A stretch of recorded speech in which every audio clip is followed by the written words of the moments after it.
Hello, AP Seminar students. This is Mr. D. Knight, and you are looking at a sample solution for an IWA. You have seen this sample solution. It is part of a handout that I sent you as part of the solution planning process. I want you to know that this solution was written a couple years ago by a student at Miami High who is currently a senior. His name is Andres Chavez, and Andres scored a 5 in AP Seminar. So we know that he's got quite a talent for writing. So we're going to look at his solution. Andres wanted to prove that the use of sensor technology was something that society should be concerned about. So as I read through his solution, I'm going to stop periodically and I'm going to point out areas that are highlighted.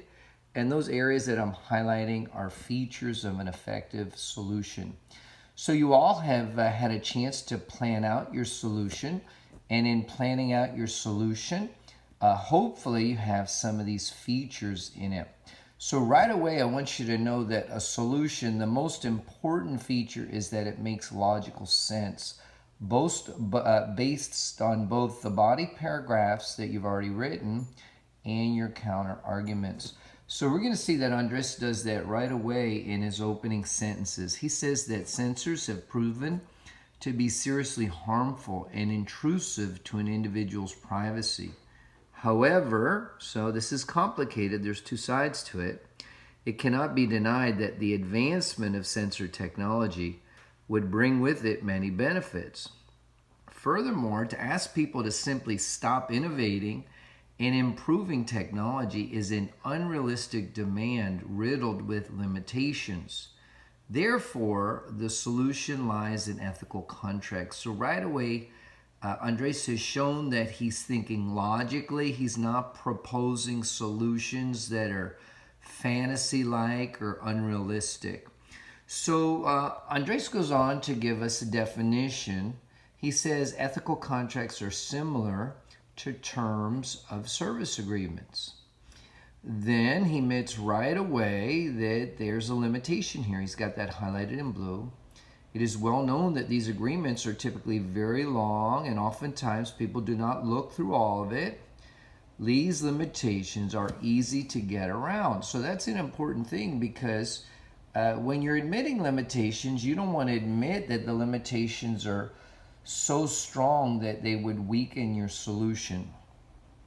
So Andres goes on to give some more details about his definition of an ethical contract, highlighted in yellow. He says the greatest difference between ethical contracts and terms of service agreements is that ethical contracts would use concise, simple language so as to clearly convey exactly what data will be collected and how it will be used. Now I've got something highlighted in purple here, and it says it contains specific details to show how the solution would actually work. So that's a feature that Andres is focusing on right here. So here's a specific detail. He says the user would then have to consent to the agreement and would only be able to after having read through it. So that's an important detail. So I come back over here to the features, and highlighted in gray, it says the solution's implications are explained, showing the effects the solution would have. So that's, generally speaking, something positive, a positive consequence of your solution. And Andres writes, as I've highlighted in gray, by implementing ethical contracts in all sensors, user sense of privacy would remain unharmed, and no personal data that they would want to remain private would be exposed.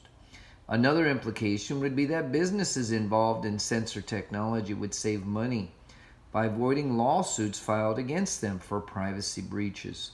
So those are important details from his implications. So now he's got something highlighted in green, and we can say that highlighted in green, the writer uses evidence from credible sources to show that the solution is plausible, that there is support for this. So Andres says, according to Reynolds, a study from 2004, people would generally approve of this. His research found that people are more comfortable around sensors when ethical contracts are present. We're getting near the end of his solution, and there's another feature here. It's admitting limitations, but could explain how to deal with them. So Andres gets here, and he says the limitations of this solution are that people would find having to agree to an ethical contract anytime they wanted to access a sensor application an inconvenience. However, most people would prefer this to having their privacy breached and sensitive information stolen without their knowledge. So notice again that Andres gives a limitation, and then he says, however, he doesn't give in to that limitation. He kind of explains that in spite of this limitation, his solution is still the one to go with. He ends a solution like this: it is primarily for these reasons that the best solution to the issue of privacy violations with sensors is the implementation of ethical contracts.